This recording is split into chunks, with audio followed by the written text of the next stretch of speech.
అయ్యగారు పాస్టర్ గారు వందనాలు. వచ్చిన బిడ్డలకి అందరికీ వందనాలు. నాకు వారం క్రితం టైఫాయిడ్ జ్వరం టైప్లో తగిలింది.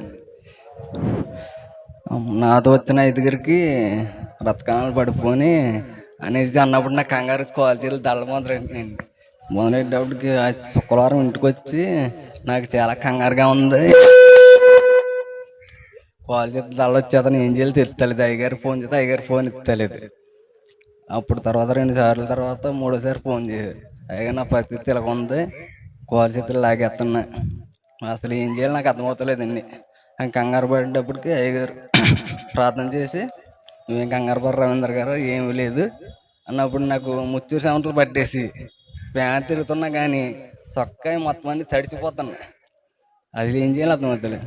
అయ్యగారు అప్పుడు అన్నారు, ఏ శోధన లేదు తండ్రి నీకు కంగారు పడక అన్నప్పటికి నాకు కొంచెం ఒళ్ళంతా కూల్ అయిపోయి దేవుడు నన్ను ఈ రీతిగా నిలబెట్టాడు. అందుకని చిన్న సాక్ష్యం దేవుడు